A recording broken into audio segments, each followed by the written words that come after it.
أهلا بكم في التايم لاين. كتير مننا قابلته مسائل التحويلات أثناء الدراسة، سواء من الباوند أو الرطل إلى الكيلوغرام أو من الفahrenheit للسيليزيوس وغيرهم كتير. ولو خدنا الرطل والكيلوغرام كمثال، ليه العالم كله ما يلغيش الرطل مثلا ويستخدم الكيلوغرام بس؟ والخلاف ده أصلا بدأ إمتى وإزاي؟ وإيه الدول اللي بتستخدم الكيلوغرام والدول اللي لسه بتستخدم الرطل؟ وبمناسبة الرطل، ليه الرطل أو الباوند اختصاره LB؟ وليه الجنيه الاسترليني أو الباوند رمزه L؟ هنعرف سوا بعد البروم.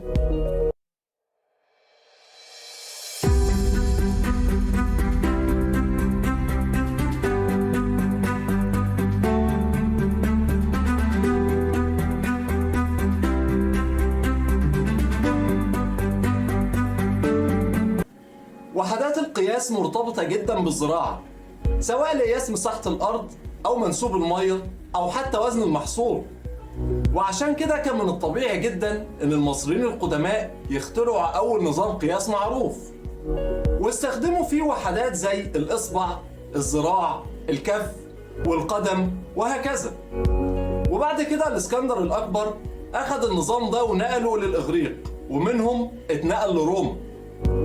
والإمبراطورية الرومانية استخدمت وحدات زي بيس يعني قدم، وزي ليبرا يعني رطل أو باوند، ومنها اختصار الرطل أو الباوند LB، ومنها برضو رمز الاسترليني أو الباوند L.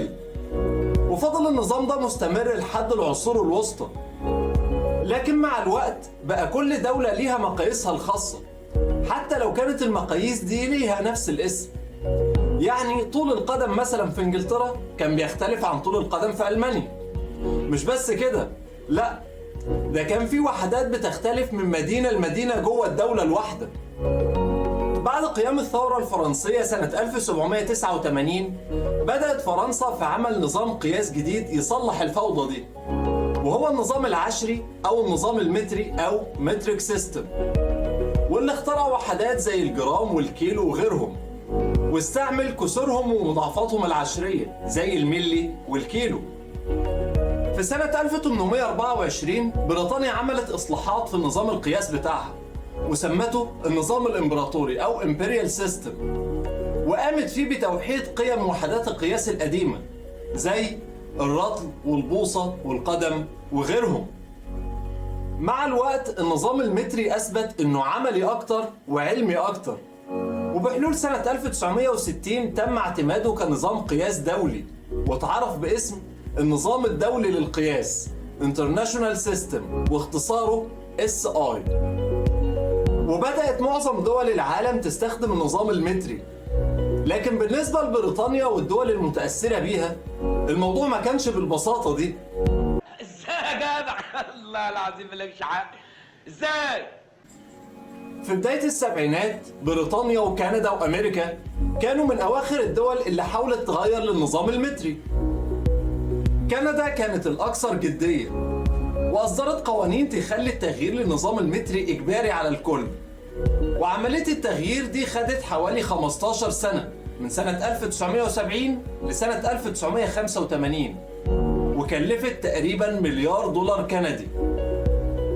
بريطانيا حاولت تمشي في نفس الطريق، لكن رغم التكلفة والمجهود والقوانين والزمن كان في شوية مرقعة انجليزي كده خلوا التحويل ده ما يتمش بشكل كامل لحد وقتنا هذا، لدرجة انه عادي جدا في بريطانيا ان المواطن يتحاسب على حاجات بالكيلو ويتحاسب على حاجات بالرطل، ويخرج من السوبر ماركت يركب العربية يلاقي على الطريق يافطة بتحدد له السرعة القصوى بالميل في الساعة. ترى ماذا يدخنون في لندن؟ ده صنف مضروب يا سمزجانجي، ما يتحطش في الدماغ. أما أمريكا فرغم إنها شكلت لجنة للتغيير للنظام المتري في السبعينات، إلا إنها لسه متمسكة بالنظام الإمبراطوري لحد دلوقتي. ليه بقى؟ ليه دي بقى يا صاحبي؟ ممكن تتلخص في 3 أسباب. 1. اللخبطة.